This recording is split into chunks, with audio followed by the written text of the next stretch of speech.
semuanya. Perkenalkan, nama aku Yolanika Pantika Putri. Perkenalkan, nama aku Risna Wahyu. Perkenalkan, nama aku Lutfia Aryanini.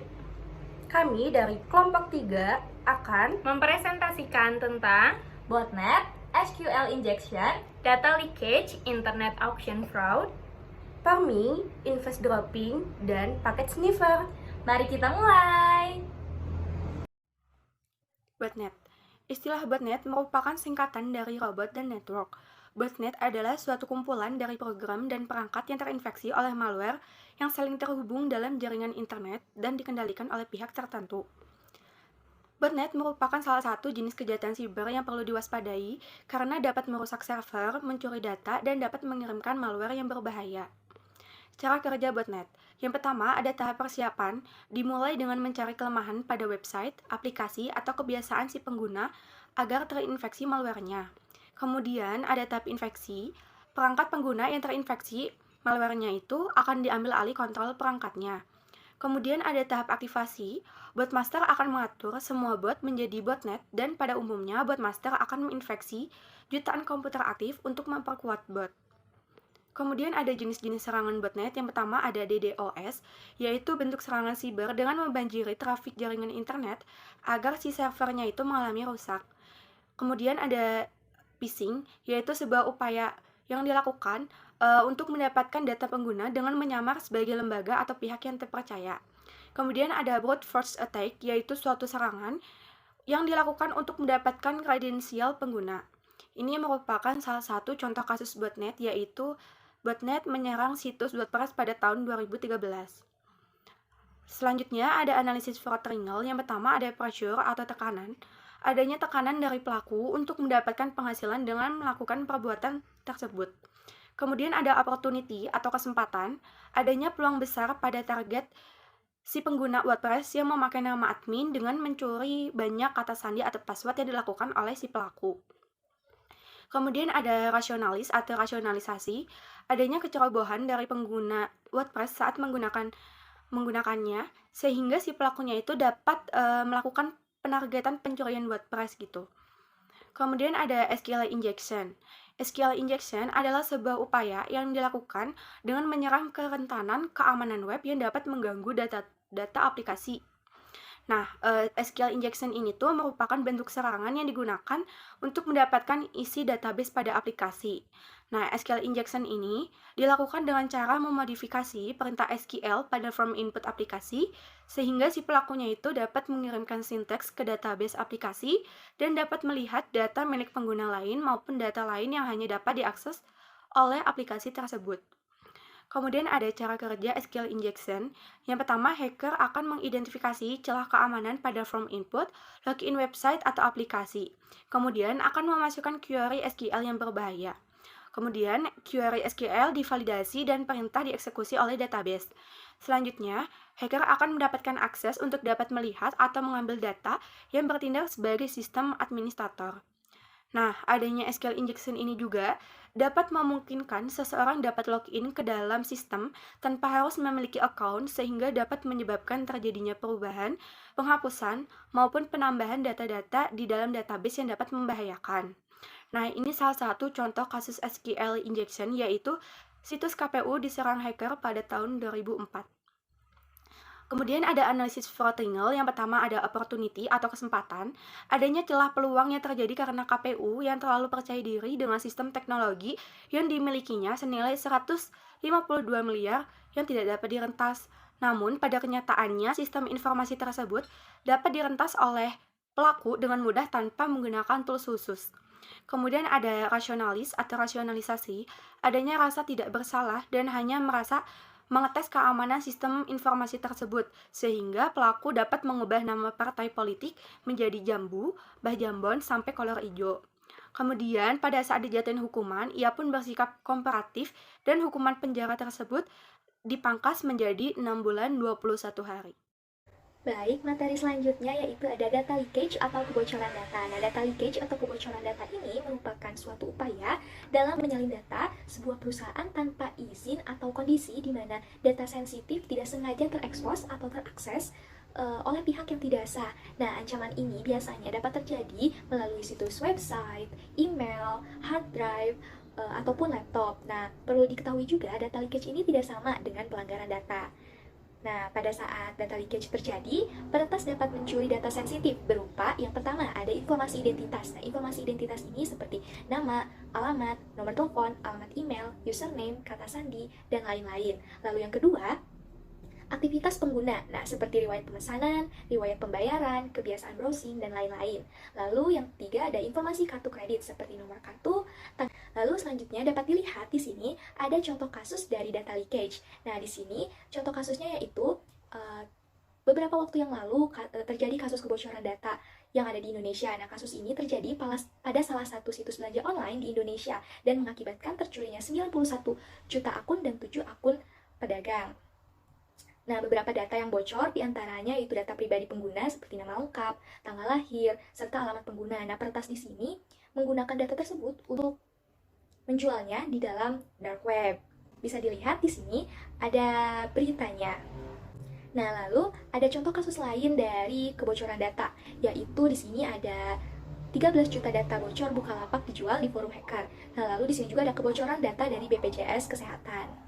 Nah, lalu selanjutnya ada analisis fraud triangle. Yang pertama yaitu tekanan. Nah, adanya tekanan finansial yang menjadikan seseorang meretas data sensitif milik sebuah perusahaan dan dijual ke web-web ilegal. Lalu yang kedua adanya peluang. Nah, sistem keamanan perusahaan yang lemah dapat menjadikan peluang untuk peretas dalam membocorkan data sensitif dari perusahaan tersebut.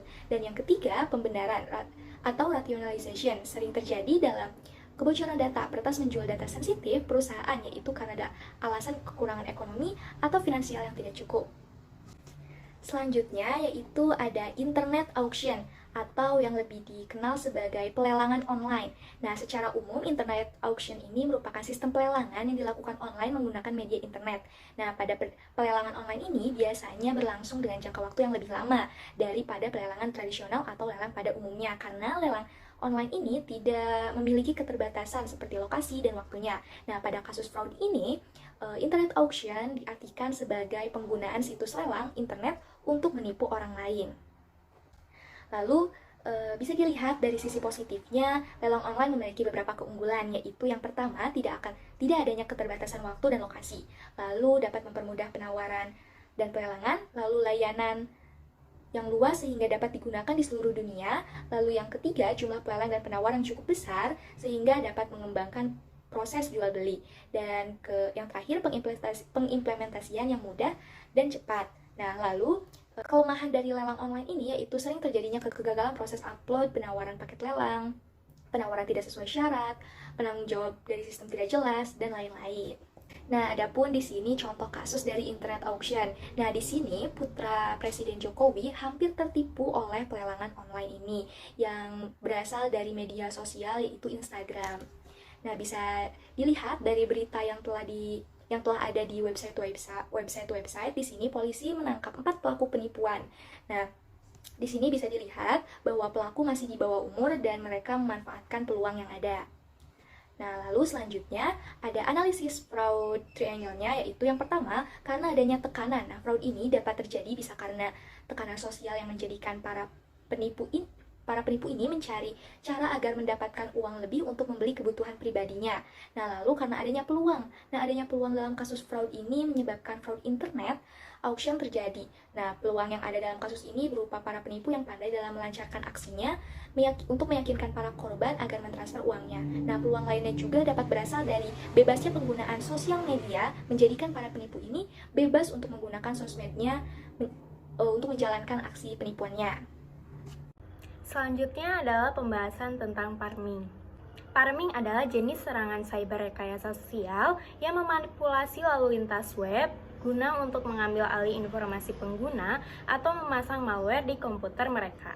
Untuk melakukannya, parmer membuat situs web yang palsu yang merupakan replika dari situs web target dan menggunakan beberapa metode untuk mengarahkan pengguna ke situs yang palsu.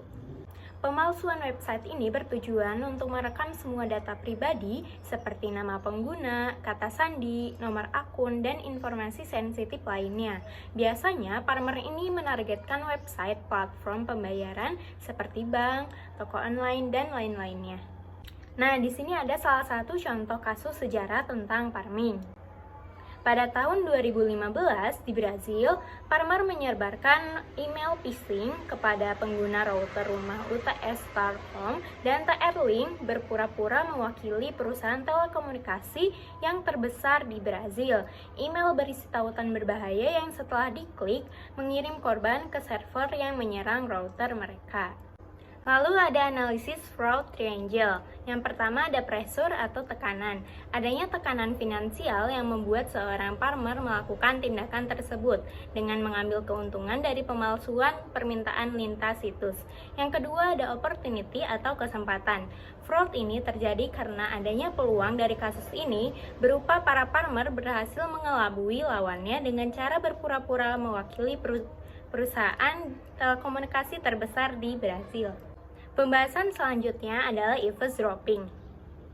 Eavesdropping adalah tindakan melakukan intersepsi secara real time yang tidak diotorisasi terhadap komunikasi pribadi seperti telepon, pesan instan, video conference, atau transmisi fax. Tindakan ini umumnya dilakukan untuk mencuri data yang dikirim melalui jaringan tanpa dienkripsi terlebih dahulu. Pembicaraan melalui teknologi VoIP yang tidak dienkripsi relatif mudah diintersepsi. Lalu di sini adalah salah satu contoh kasus eavesdropping dengan judul Pemerintah Selidiki Telkomsel dan Indosat terkait isu penyadapan. Analisis fraud triangle, opportunity atau kesempatan. Fraud ini terjadi karena adanya peluang dari kasus ini yang berhasil menyadap melalui percakapan dari telepon seluler, mulai dari pejabat negara hingga ke menteri. Yang terakhir ada paket sniffer.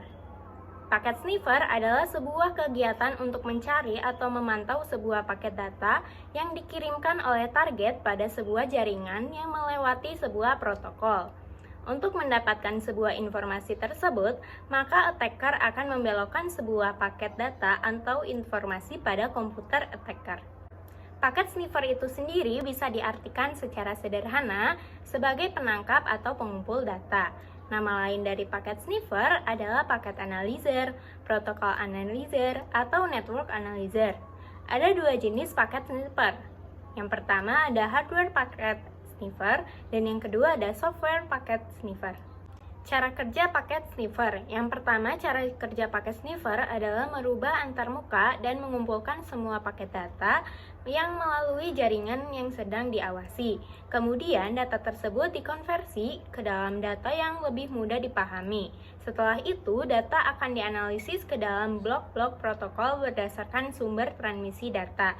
Dan yang terakhir, hacker akan mengambil data tersebut.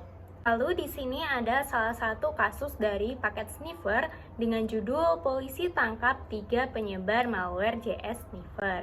Bisa dilihat pada berita di sebelah ini. Analisis fraud triangle dari kasus yang tadi. Yang pertama ada pressure atau tekanan. Adanya tekanan finansial yang membuat mereka melakukan tindakan tersebut dengan mengambil keuntungan yang dimanfaatkan para pelaku untuk berbelanja. Lalu ada opportunity atau kesempatan. Fraud ini terjadi karena adanya peluang dari kasus ini yang memanfaatkan kerentanan situs e-commerce untuk menyisipkan malware tersebut.